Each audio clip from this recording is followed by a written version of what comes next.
So, back in October, I made a vid talking about this sneaker resale company Cool Kicks, because back then they were raided by the LAPD and a couple other agencies at the same time under suspicion of possessing like $500,000 in stolen Nike products. Funnily enough, one of the co-owners, Adil Shams, he likes to do streams on Whatnot, giving away shoes, and then mid-live stream, he hears a bunch of commotion in the back, and he's like, yo chat, are we being swatted? And it turns out to be the freaking raid team. Now, Adil did in fact get arrested, however, it seems nothing huge came out of this investigation after that, because he was out, he was still doing his Whatnot live streams, he would post to his Insta occasionally. But what if I told y'all, the co-owner of this same company is now being accused of being involved in an operation where he had people steal the shoes directly from the Nike warehouse and send them to the resellers like Cool Kicks so that they could sell this stuff in their stores. You know, now that I think about it, a lot of y'all probably would believe that because apparently this scene is just loaded with just craziness. Also, big juicy disclaimer here, this is all alleged as of recording this, nobody's been convicted yet, so it is possible that some people in here will be proven innocent, so please keep that in mind as we go forward. Anyways, the co-owner that we're talking about today, not Adil, okay? Different guy. His name is Barakat Abraham. This is his picture right here. Funnily enough, his hairdo kind of reminds me of the hat that one guy would wear from Yo Gabba Gabba. Anyways, this guy and 11 other people, some of them employees of Nike, cooked up a wonderfully nefarious idea to take the shoes that they are already moving and use them to put a little more money in their pockets. So Nike has what they call their North American Logistics Center in Memphis, Tennessee. And this place basically acts as a big warehouse where they store a bunch of shoes so that they can ship them out to stores and stuff later. Some of these items being really pricey high-end Nike stuff that you know hypebeasts are just salivating over. And so the alleged plan is the employees that are working in this Nike center would find the high-end items that are scheduled to go to who knows where. These items would already have a Nike shipping label on them, but then the employees that were in on the scheme, they would receive their own shipping labels from Cool Kicks because Cool Kicks has an account with UPS that lets them print them. They would then replace the Nike labels with their own UPS labels, thus making whatever box that was originally supposed to go to, I don't know, some store, it would now go to this predetermined location where they could go pick up the shoe or whatever they sent there and resell it, either via Cool Kicks or some other related reseller.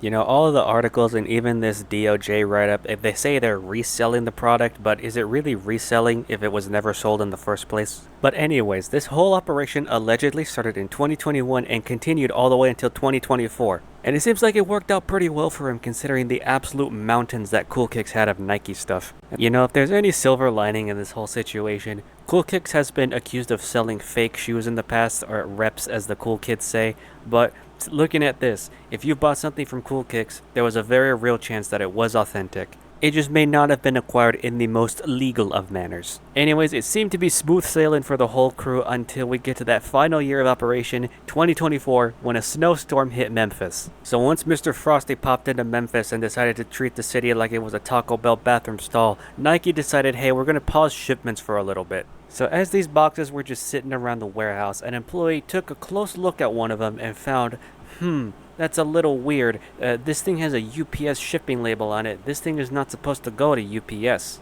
And this random find led to the police department and the FBI working together to start a year-long investigation where they would slip trackers into the packages so that they could figure out exactly where these things were ending up. And these things had to have been ending up all over the place. It says they got 3 different FBI field offices. They got the Nashville one, the Chicago one, and the LA one. Anyways, the 3 musketeers of field offices came together. They connected 12 people to this ordeal. And after tallying up the damages, it says here they were able to steal over $2 million worth of shoes. You know, I'm here wondering, did they steal anything else too? Because I know the Adil Shams one, they were looking for if he bought shoes and clothing that was stolen.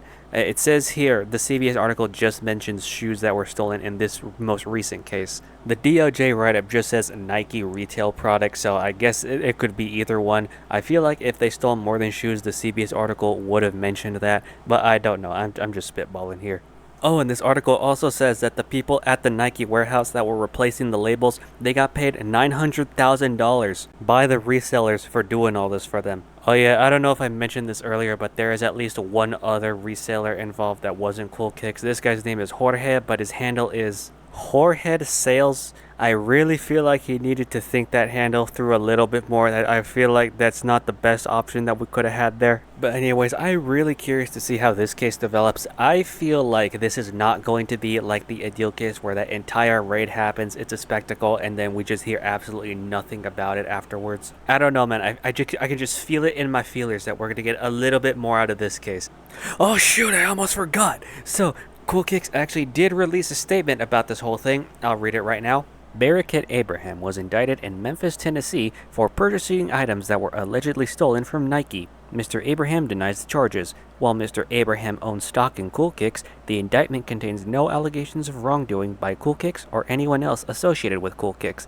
Cool Kicks has terminated Mr. Abraham's relationship with the company. Cool Kicks remains focused on serving our customers and community. Cool Kicks will continue to work diligently to prioritize the integrity of our products and honesty in our business operations. I feel like I'm activating a sleeper agent every time I say Cool Kicks. So yeah, it seems like Barakat has been ousted from his company. Rip in peace, my guy. Now, Whorehead has not released a statement yet. His last Instagram post was from 2 days ago. And I have yet to find an article where we get like a Nike statement from this. You know, that's another thing. Every single sneaker related incident that we've covered on this channel, which at this point is only like 3, but every single one of them, the brand that they're targeting is Nike. Both Cool Kicks incidents, Nike was the brand of interest, and then there was also that one guy who he returned a fake Nike shoes to the Nike store, trying to pass them off as the real ones so that he could keep the real ones, but he filmed the entire thing and posted this whole thing on YouTube. You know, surprisingly, against all odds, he got caught. I have no idea how. I mean, it's not like he filmed an entire YouTube video and gave the freaking clerk his email address. So, with that being said, I wanted to see if me, Joe Schmo, were to go ahead and buy a pair of shoes from Nike and also buy an identical make and model fake pair and then swap the fakes into the box. I want to see if the Nike employees would be able to tell when I went to return the shoes. Do you have the Nike app? Hey, this phone is wireless. Maybe? Okay. Why? I would love to scan it. That way we can link this transaction to your account. Oh, I don't have the app on this phone. No worries. You can type in an email. It'll do the same thing. Just want to link it up for you today. Cool. That's good. Yes, perfect. $118.25 is going to go back. Blows my mind that they were able to catch this guy. But yeah, it seems like every single time they're going after Nike. You figure with these 3 incidents, we would have seen like a Gucci in there, an Adidas, some other brand with Pool, but no, Nike every single time. Actually, hold on, this is completely random, but even Darman, he made a video where a kid tries to sell some fake sneakers. They were Jordans in that video too. I am not a sneakerhead by any stretch of the imagination. I'm very much an outsider looking in, but is Nike just the brand to have? Is it kind of like Supreme back in the day, where if you were going to have any popular brand, you had to have Supreme at least? Actually, hold on. So, we have an entire list of all the people accused of this whole thing, but nowhere in the entire list of the Shadow Wizard Money Gang's names do we see Adil's name, the guy who was raided prior to all of this. So did they just find Adil is not guilty of anything related to this? That'd be wild to me if he had just had no knowledge. These two were co-founders and co-owners, and then, what's his name, Abraham, he was doing all of this behind Adil's back? I mean, that post did say he was terminated from the company, so maybe...